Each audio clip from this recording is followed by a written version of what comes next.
ഇതിൻ്റെ ഉന്നതമായ നാമത്തിന് സ്തോത്രം ചെയ്യുന്നു.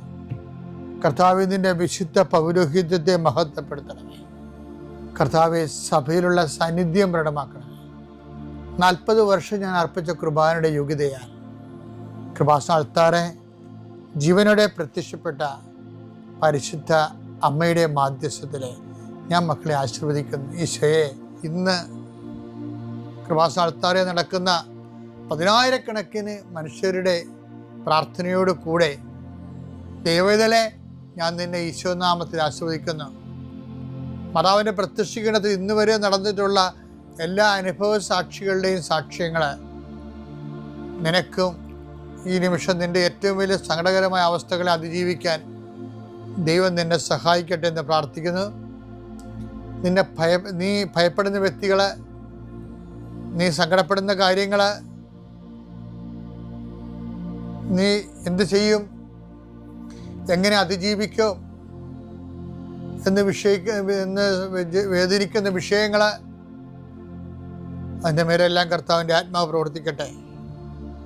കർത്താവേ, ആശുപത്രി കഴിയുന്നവരെ, കർത്താവേ, ഓരോരോ ജീവിക്കാൻ വേണ്ടി ഓരോരോ ജോലിക്ക് പോകുന്നവരെ, ജോലി അന്വേഷിച്ച് പോകുന്നവരെ, ജോലി നഷ്ടപ്പെട്ടവരെ, വിസ പ്രോസസ്സിംഗ് ഇരിക്കുന്നവരെ, വിസ നഷ്ടപ്പെട്ടു പോയവരെ, പുതുക്കാൻ വേണ്ടി പരിശ്രമിക്കുന്നവരെ, നാട്ടിലെ ജോലിക്ക് ശ്രമിക്കുന്നവരെ, അതിൻ്റെ പരീക്ഷ എഴുതുന്നവരെ, അതിൻ്റെ പരീക്ഷ റിസൾട്ട് കാത്തിരിക്കുന്നവരെ, കർത്താവേ, പലതരത്തിലുള്ള ജപ്തി നടപടികൾ, പലതരത്തിലുള്ള കോടതി കേസുകൾ, പലതരത്തിലുള്ള ഒത്തുതീർപ്പ് ചർച്ചകൾ, എൻ്റെ കർത്താവിൻ്റെ ഉന്നതമായ നാമത്തിൽ ഈ പ്രാർത്ഥന കൂടുന്ന നിനക്ക് മാതാവിൻ്റെ പ്രത്യേക സാന്നിധ്യം ഞാൻ ഉറപ്പു തരികയും അമ്മ നിന്നെ സഹായിക്കുകയും ഈശോ നിന്നെ അനുഗ്രഹിക്കുകയും ചെയ്യട്ടെ. എൻ്റെ പ്രിയപ്പെട്ട പിന്നുണ്ടല്ലോ,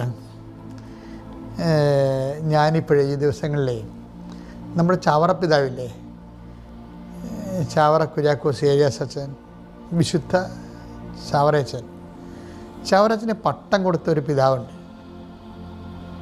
ഒരു ഇറ്റാലിയൻ കർമലൈറ്റ്സാണ്, മൗറിലിനസ് ടബിലിനി പിതാവ്.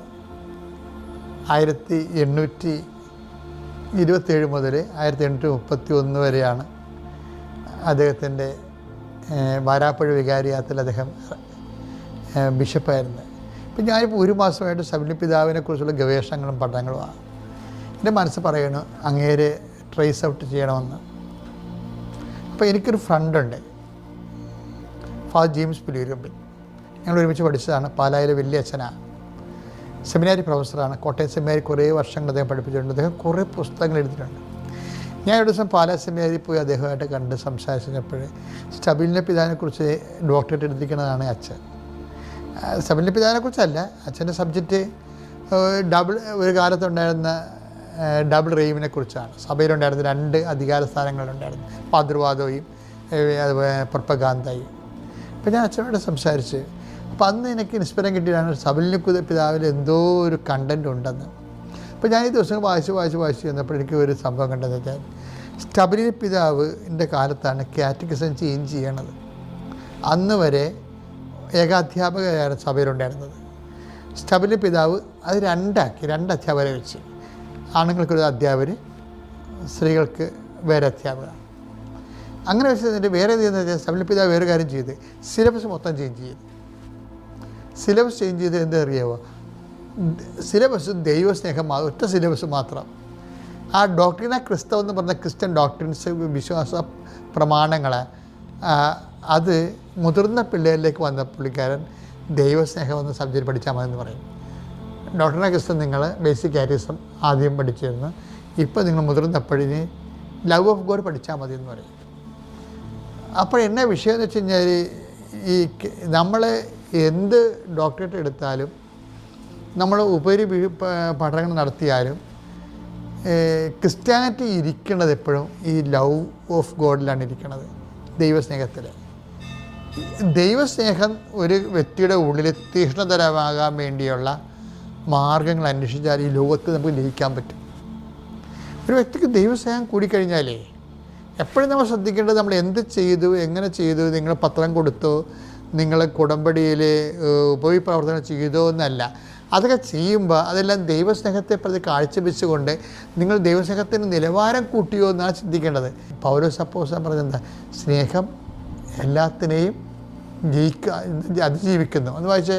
1 കൊറിന്തോസ് 13:7. 1 കൊറിന്തോസ് 13:7. സ്നേഹം സകലതും സഹിക്കുന്നു, സ്നേഹം സകലതും സഹിക്കുന്നു, സകലതും വിശ്വസിക്കുന്നു, സകലതും വിശ്വസിക്കുന്നു, സകലതും പ്രത്യാശിക്കുന്നു, സകലം പ്രത്യാശിക്കുന്നു, സകലത്തെയും അതിജീവിക്കുന്നു. സ്നേഹം സകലത്തെയും അതിജീവിക്കുന്നു. നമുക്ക് ഇപ്പോൾ നമുക്കറിയാമല്ലോ, ഡാർവിൻ്റെ തിയറി എന്താണ്? സർവൈവൽ ഓഫ് ദി ഫിറ്റസ്റ്റ് എന്നാണ്. സർവൈവൽ ഓഫ് ദി ഫിറ്റസ്റ്റ്, അതായത് സർവൈവൽ എന്ന് പറഞ്ഞാൽ അതിജീവനം. ആരാണ്? അതായത് ശക്തൻ്റെ അതിജീവനമാണ്. അപ്പോൾ ഈ ശക്തനെന്നാ പറഞ്ഞാൽ ആരാണ്? ശരിക്കും പറഞ്ഞാൽ അതിജീവിക്കാൻ വേണ്ടി നമ്മൾ സഹായിക്കുന്നത് ശക്തിയാണ്. ആ ശക്തി ഏതാണ് ബൈബിൾ ഉദ്ദേശിക്കുന്നത്? ദൈവസ്നേഹമാണ്. അതറിയണമെങ്കിൽ ഇപ്പം നമ്മുടെ യാക്കോബില്ലേ, അതായത് യാക്കോബ് ആ ലേയായെ ഭയങ്കര ഇഷ്ടമായിരുന്നു. യാക്കോബിനല്ലേ, യാക്കോബിന് ലേയായെ ഭയങ്കര ഇഷ്ടമായിരുന്നല്ലേ. ലേയ അല്ല, റാഹേലിനെ. ലേയാലിനെ അയാൾ പറഞ്ഞ പൂച്ചക്കഞ്ഞിയാണൊക്കെ, അത് അഭിഷേകമില്ലാതെ കൊണ്ട് പൂച്ചക്കണ്ണി എന്നൊക്കെ പറയണതേ. റാഹേലിലേക്ക് അഭിഷേകം അല്ല, ലേയായിൽ അദ്ദേഹത്തിന് അഭിഷേകമില്ല. ചിലപ്പോൾ ആ പൂച്ചക്കണ്ണുകാർ വേറെ ആൾക്കാർ കണ്ടു കഴിഞ്ഞാൽ ഇഷ്ടപ്പെടും, അവർക്ക് അഭിഷേകമുണ്ട്. അതാണ് ചിലർക്ക് ഇഷ്ടപ്പെടും, ചിലർക്ക് ഇഷ്ടപ്പെടാത്തവർ വേറെ ചില ആൾക്കാർ ഇഷ്ടപ്പെടുന്നത് എന്തുകൊണ്ടാണ്? ദൈവം ഓരോരുത്തർക്ക് നിശ്ചയിച്ചേക്കണമുണ്ടല്ലേ. പക്ഷേ ഇയാൾ തെറ്റി വേറെ ഒരു സെൽഫ് ലവായിട്ട് റാഹേലിനെ ഇഷ്ടപ്പെട്ടപ്പോൾ ലാബാൻ പറഞ്ഞു, ഞങ്ങളുടെ നാട്ടിൽ ഇങ്ങനെ ചേർത്ത് നിർത്തി അനിയത്തേക്ക് അടിക്കുന്ന പരിപാടിയൊന്നും ഇല്ല, നീ ജോലി ചെയ്യ്, അപ്പം നിനക്ക് വേണമെങ്കിൽ റാഹേലിനെ കല്യാണം കഴിപ്പിച്ച് തരാം. പക്ഷേ എന്നിട്ട് ഇപ്പം പിന്നെ കഷ്ടപ്പെട്ട് എല്ലൊടിഞ്ഞ് ജോലി ചെയ്യാൻ തുടങ്ങി. രാത്രി പോലെ ഉറക്കം നിന്ന് ഓട്ടോയൊക്കെ എടുത്ത് ജോലി ചെയ്യാൻ. അവസാനം എന്താ പറയുന്നറിയാം? എന്താ പറഞ്ഞേക്ക്? 29:20 ഉൽപ്പത്തി 29:20 എടുത്തേ. അങ്ങനെ റാഹേലിന് വേണ്ടി യാക്കോബ് 7 കൊല്ലം പണിയെടുത്തു. 7 കൊല്ലം എല്ല് പണിയെടുത്തു. അവളോടുള്ള സ്നേഹം കാരണം ആ വർഷങ്ങൾ ഏതാനും നാളുകളായേ അവന് തോന്നിയുള്ളൂ. അവന് സ്നേഹം കൂടിയപ്പ അത് ലെവൽ വർദ്ധിക്കണം. ശബരിയിൽ പിതാവ് പറഞ്ഞ കറക്റ്റാണ്. ശരിക്കും പറഞ്ഞാൽ ലോകത്തെ കീഴടക്കാനും പൗലോസ് പറഞ്ഞ പോലെ എല്ലാത്തിനും അതിജീവിക്കാനും നമ്മൾ ചെയ്യുന്ന ഉടമ്പടിയിലൂടെ ചെയ്യുന്ന പ്രേക്ഷിത പ്രവർത്തനങ്ങൾ, ഉടമ്പടിയിലൂടെ ചെയ്യുന്ന ഉപവിപ്രവർത്തനങ്ങൾ ദൈവസ്നേഹത്തിന് അടിസ്ഥാനപ്പെടുത്തി ചെയ്തിട്ട് വരുമ്പോൾ, ദൈവസ്നേഹം നമ്മൾ വർദ്ധിച്ചു വരുമ്പോൾ നമുക്കിതിനെല്ലാത്തിനും ജീവിതത്തെ അതിജീവിക്കാൻ കഴിയും. അതാണ് ഈ സർവ്വലോക ഫിറ്റ്നസ് എന്ന് പറയുന്നത്. പിതാവിൻ്റെയും പുത്രൻ്റെയും പരിശുദ്ധാത്മാവിൻ്റെയും